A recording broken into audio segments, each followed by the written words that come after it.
Bonjour et bienvenue dans cette nouvelle vidéo. Aujourd'hui, dans cet épisode, je vais vous parler des deux grands problèmes des femmes dans leur vie sentimentale.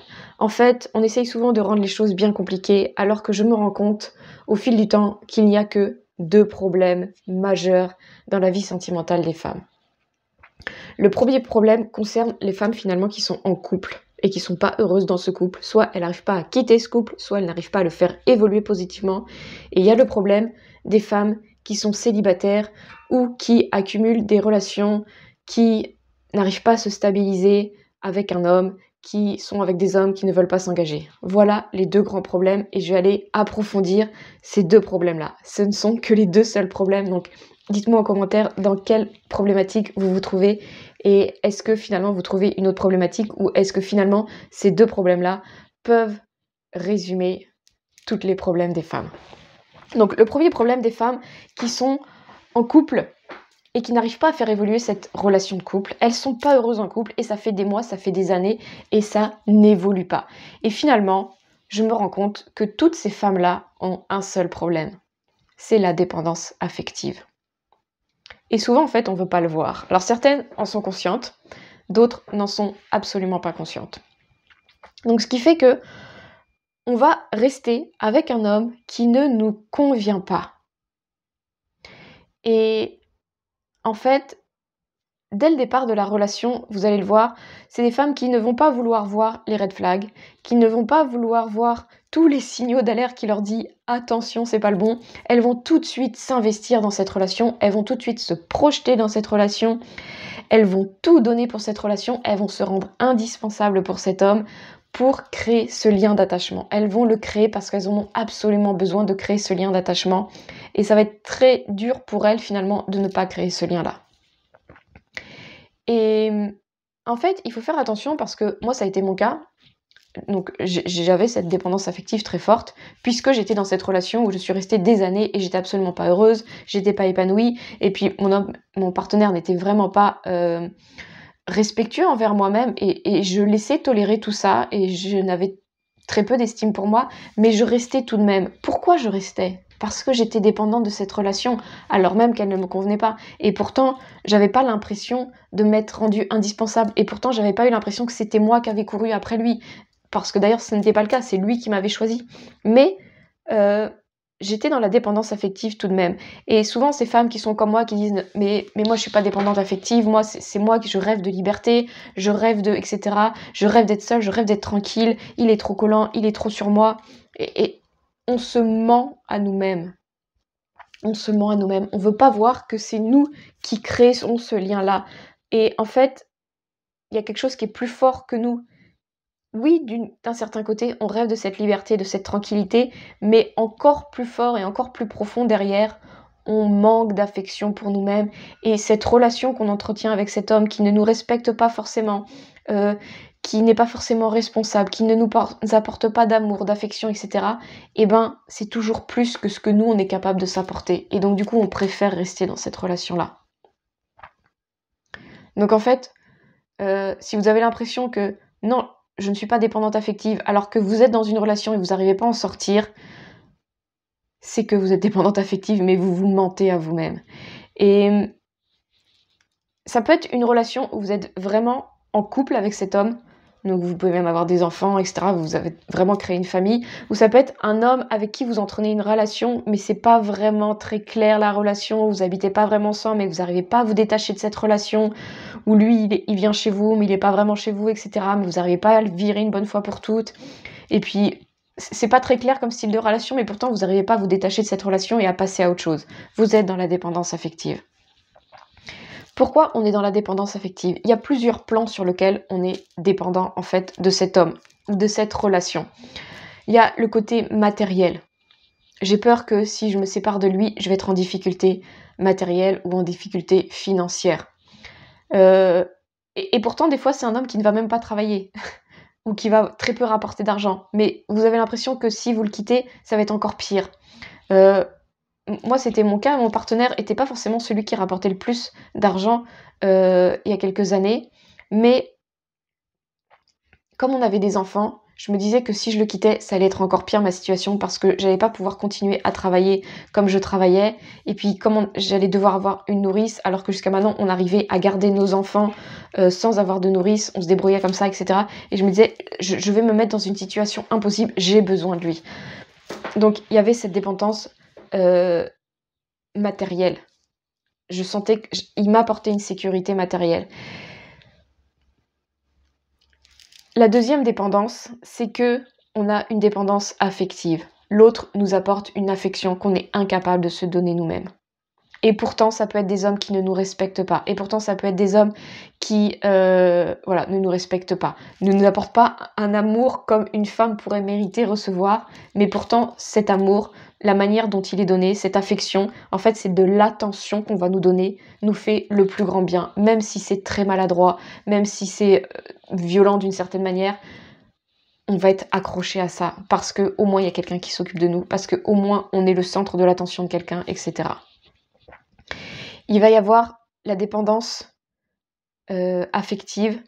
On va aller rechercher cette sécurité physique. On sent que, d'une certaine manière, il nous protège. Et ça, j'ai envie de dire, c'est normal. Et comme tout ce que je vous dis, c'est normal d'aller chercher la sécurité financière, d'aller chercher la sécurité affective, d'aller chercher la sécurité physique auprès d'un homme.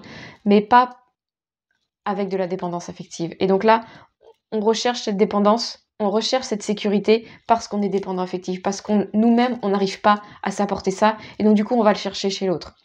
L'idée, c'est pas d'aller le chercher chez l'autre, c'est nous-mêmes, on l'a, et donc du coup, on va attirer ce que nous, on a déjà. C'est ça qu'il faudrait chercher. Mais quand on est dans la dépendance affective, nous-mêmes, on n'arrive pas à se l'apporter, et du coup, on est dans le manque de sécurité matérielle, le manque de sécurité affective, le manque de sécurité physique, et donc on espère que l'autre va nous l'apporter, alors même que cette relation ne nous convient pas du tout, mais on reste par manque de cette sécurité qu'on a nous-mêmes, parce que l'autre nous l'apporte d'une certaine manière. Et en général, c'est même pas une vraie sécurité qui nous apporte, parce que souvent, ce genre de relation nous apporte une grande source d'insécurité, une grande source d'anxiété, mais illusoirement, on a la sensation qu'il nous apporte de la sécurité tout de même. Donc, la sécurité physique, on a l'impression qu'il va nous protéger d'une certaine manière.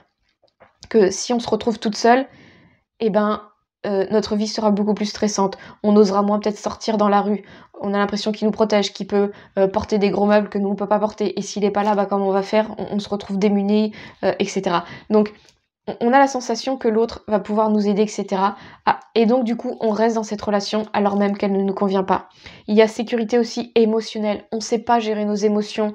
On vit des très grands hauts, des très grands bas. Et en fait, l'autre, même s'il est incapable de gérer avec nous nos émotions, parce que nous-mêmes, on ne sait pas les gérer, en fait, l'autre va être un défouloir. C'est-à-dire que quand on va se retrouver toute seule face à nos émotions, ça va être horrible. Mais là, on a un autre. Et donc, du coup, on va projeter toutes nos émotions sur l'autre. Si on est en colère et qu'on est toute seule, on va être en colère contre nous-mêmes. Mais quand il y a l'autre, au moins, on peut être en colère contre l'autre. Si on est triste, ce sera la faute de l'autre. Vous voyez, donc nos émotions vont pouvoir être gérées grâce à l'autre. Et donc du coup, s'il n'y a plus l'autre, c'est catastrophe pour nous. Donc même si l'autre est incapable de accueillir nos émotions et que nous, on est incapable de gérer nos émotions, on a la sensation que grâce à l'autre, et tout ça bien sûr est inconscient, grâce à l'autre, on peut gérer nos émotions. Parce qu'en fait, l'autre va être comme un défouloir. Il va être la cause, le problème de nos émotions, plutôt que de devoir se dire tout ça finalement c'est de ma faute, tout ça c'est de ma faute. C'est-à-dire c'est moi qui dois aller voir à l'intérieur de moi. Tout ce que j'aime pas chez l'autre, finalement, c'est ce que j'aime pas chez moi. Mais quand il y a l'autre, c'est très pratique. Le problème, c'est l'autre. Et moi, je suis restée dans cette illusion beaucoup d'années au départ où tous mes problèmes que j'ai vécus en le rencontrant, j'étais persuadée que c'était lui le problème. J'ai mis énormément de temps à comprendre que toutes les émotions horribles que je ressentais à l'intérieur de moi envers lui, ce n'était que envers moi-même.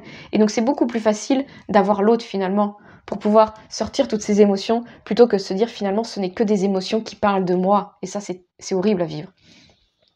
Il y a aussi la sécurité mentale, c'est-à-dire que l'autre va nous apporter cette sécurité mentale avec qui on va pouvoir discuter, qui va nous apporter peut-être ses connaissances, qui va nous apporter son savoir, qui fait que nous, on va se décharger d'une certaine manière d'une charge mentale. Donc l'autre va pouvoir pouvoir partager avec lui notre charge mentale. Et souvent, c'est des hommes avec qui finalement on va avoir encore plus de charge mentale parce qu'ils vont nous apporter beaucoup de soucis, d'anxiété, de stress. Et donc mais on a la sensation que s'il n'était pas là, ce serait encore pire. Ce n'est à chaque fois qu'une illusion. Et la dernière chose que je voulais vous apporter comme dépendance et sécurité que l'autre pourrait nous apporter et qui est encore qu'illusoire, c'est cette sécurité de je suis en couple, c'est-à-dire je suis rentrée dans le moule. Je suis en couple, j'ai mes enfants, ou j'ai pas d'enfants, peu importe, mais encore plus si on a créé une famille avec cet homme, on a la sensation qu'on est au moins rentré dans le moule, qu'on a une bonne image extérieure, et si je sors de ça, c'est toute mon image, c'est tout ce que j'ai créé qui s'écroule en fait. C'est toute la vie que j'ai voulu construire, la belle image que j'ai voulu faire de moi qui s'écroule. Et donc, le fait qu'on ait construit tout ça, ça nous apporte une énorme sécurité. Et donc, toutes ces sécurités là dont je viens vous parler, qui sont illusoires parce que finalement, on n'est pas heureuse et cette relation qui ne nous épanouit pas, elle nous apporte encore plus de soucis financiers, matériels, encore plus de soucis affectifs, encore plus de soucis dans tous les domaines que je viens de vous dire. Mais on reste parce qu'on est dépendante affective. Et donc, posez-vous la question, pourquoi je reste? Pourquoi je suis dépendante? De quoi j'ai peur si jamais je pars? Posez-vous la question pour aller comprendre quel est votre mécanisme aujourd'hui. Qu'est-ce qui fait que vous restez dans cette relation ou qu'est-ce qui fait que vous n'arrivez pas à la faire évoluer? De quoi vous avez peur? Parce que des fois, il suffit juste de la faire évoluer, ce que j'ai fait. J'ai complètement transformé la relation, mais en fait, j'ai osé faire mourir l'ancienne relation pour en faire revivre une nouvelle. Mais il a fallu faire mourir l'ancienne. Mais de quoi j'avais peur? Pourquoi j'osais pas la faire mourir, l'ancienne relation? Mais j'avais peur de me retrouver toute seule, mais j'avais peur de perdre cet homme, parce que finalement, même s'il m'apportait beaucoup de stress, d'anxiété, d'instabilité, il m'apportait plein de choses positives. Grâce à lui, j'ai découvert le développement personnel, grâce à lui, blablabla. Bref, il y avait plein de choses positives et je voyais qu'il me faisait me questionner sans cesse sur moi-même, qu'il me faisait évoluer positivement d'une certaine manière. Et donc du coup, j'étais trop attachée à tout ça. Mais tant que j'étais trop attachée que je voulais pas le quitter, je ne pouvais pas faire évoluer cette relation. Donc il faut que vous soyez capable de vous dire « je suis prête à tout perdre pour faire évoluer ». Tant que vous n'êtes pas prête à perdre et vous voyez qu'est-ce que vous avez peur de perdre, vous n'allez pas pouvoir faire évoluer votre relation ou en partir. Donc ça, c'est le premier gros problème des femmes, c'est la dépendance affective. On n'arrive pas tout ça à se l'apporter, du coup, on va aller le chercher chez l'autre. En pensant que l'autre va pouvoir l'apporter, mais en fait, l'autre ne pourra jamais nous l'apporter. Parce que l'autre ne sera toujours qu'un miroir de nous-mêmes. Donc, voilà, c'est ça que je voulais vous dire. Et ça ne veut pas dire que on ne peut pas aller chercher toutes ces sécurités chez un homme.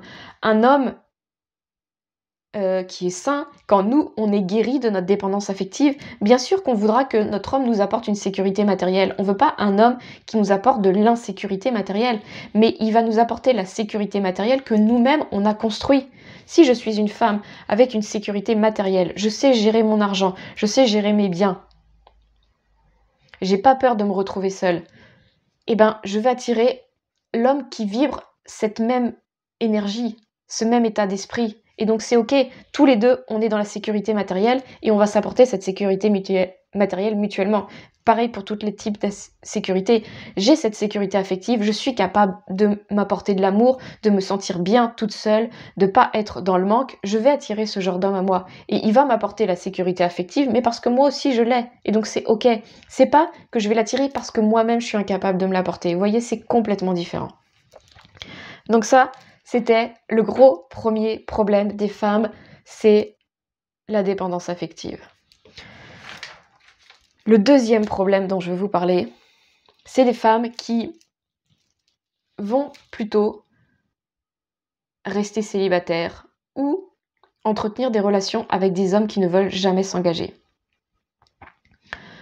Alors, il y a certaines femmes, je vais préciser tout au départ, il y a certaines femmes qui vont attirer des hommes qui ne veulent jamais s'engager parce qu'elles sont dans la dépendance affective. C'est-à-dire, elles vont tellement coller l'homme que l'homme, ça va le faire fuir systématiquement parce qu'il va sentir cette dépendance affective qui est beaucoup trop forte. Ok ? Mais, si ces femmes attirent des hommes qui fuient systématiquement, leur peur de la liberté, de perdre leur liberté, est beaucoup plus grande. C'est-à-dire que c'est des femmes qui ont à la fois la peur de perdre leur liberté et la dépendance affective. Donc elles ont la dépendance affective qui fait qu'elles vont s'accrocher très rapidement à un homme, mais elles vont attirer un homme qui va fuir systématiquement, qui va pas s'engager, qui va avoir peur de s'engager ou qui, pour toute X raison, ne va pas s'engager, ne va pas vouloir créer une vraie relation, parce qu'au fond d'elle-même, c'est beaucoup mieux de ne pas créer une relation qui va être solide, de peur de perdre leur liberté. Donc, vous pouvez accumuler les deux problèmes en fait. Et du coup, ça va être un chemin à faire où vous allez devoir d'abord quitter l'un des problèmes et ensuite quitter l'autre problème. Donc guérir d'abord votre peur de perdre de la liberté par exemple et ensuite guérir votre dépendance affective ou l'inverse. Donc, c'est quoi cette peur de perdre la liberté ? Toutes ces femmes en fait qui se retrouvent bizarrement à chaque fois avec des hommes qui veulent pas s'engager, avec des hommes qui sont déjà mariés, avec des histoires où le partenaire habite à X milliers de kilomètres de chez soi, c'est des femmes qui inconsciemment préfèrent rester seules et célibataires parce que il y a trop de risques de se mettre en couple. Et là, posez-vous la question, c'est de quoi que j'ai peur si jamais je me retrouve en couple ? Est-ce que j'ai peur de perdre ? Quelle liberté j'ai peur de perdre ? Ma liberté financière, ma liberté de pouvoir faire ce que je veux quand je veux, ma liberté de pouvoir manger ce que je veux, ma liberté de j'ai des comptes à rendre à personne, ma liberté de je peux sortir quand je veux, ma liberté de je peux m'habiller comme je veux, ma liberté de j'ai pas besoin d'aller voir la famille de mon mec, etc. et ses enfants et tout son bazar, j'ai pas d'obligation à avoir envers lui. Posez-vous la question, c'est quoi que j'ai pas envie d'avoir si jamais je me retrouve en couple. Souvent, c'est que nous-mêmes, on a été en couple par le passé et on a souffert de ce manque de liberté, ou on a vu des amis, ou on a vu notre mère manquer de liberté, ou on a vu notre mère prôner haut et fort « ma fille, il faudra que tu sois libre », ou notre père nous dire « ma fille, il faut que tu sois libre, ne sois jamais dépendant d'un homme, construis ton avenir », etc., etc. Et donc c'est ancré en nous, et cette peur de se mettre en couple est beaucoup trop grande, et donc du coup, on se débrouille toujours pour ne jamais être en couple. Et il peut y avoir aussi d'autres pensées que vous avez derrière, posez-vous la question, parce que, en fait, on a peur d'un type de relation, c'est une relation où on va manquer de liberté, mais il y a plein de femmes qui sont en couple et qui ont cette grande liberté. Donc nous, en fait, on pense pas mériter l'image du couple où la femme est libre. Donc en fait, il y a un travail aussi à faire autour de l'estime de soi. Je mérite d'être en couple et d'être libre. Je mérite ce niveau de couple-là. Je peux y croire pour moi, c'est pas que pour les autres. Pour moi aussi, c'est possible. Donc il y a ça aussi à aller faire.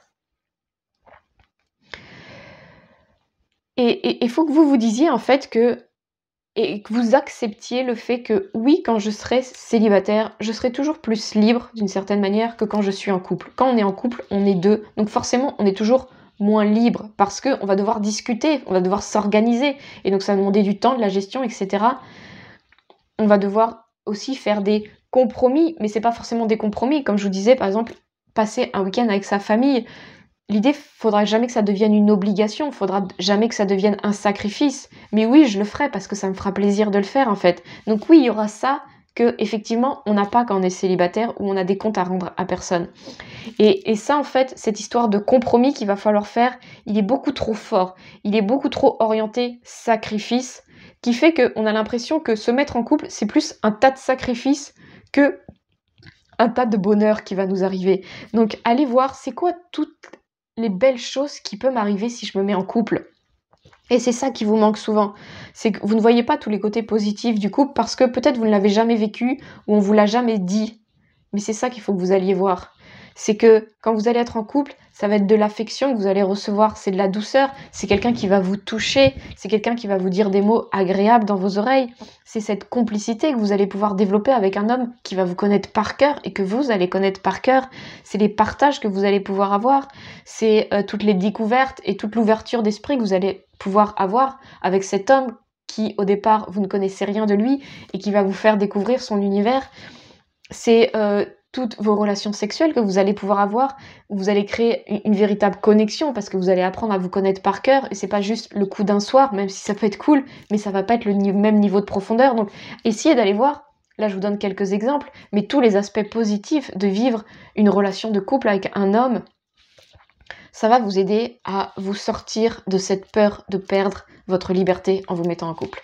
Voilà, j'espère que dans cette vidéo, vous aurez compris les deux grands problèmes des femmes. La peur de la dépendance affective, la dépendance affective, pardon, je me perds, la dépendance affective et la peur de perdre sa liberté. On peut avoir les deux comme on peut en avoir qu'une seule, mais si vous n'êtes pas heureuse aujourd'hui en couple, vous avez au moins l'une de ces deux peurs-là. Donc partagez en commentaire si ça vous parle ou si vous voyez d'autres choses qui pourraient compléter ce que je viens de vous dire aujourd'hui. Mettez-les dans les commentaires. Je vous souhaite une très belle journée et je vous dis à la semaine prochaine. À bientôt.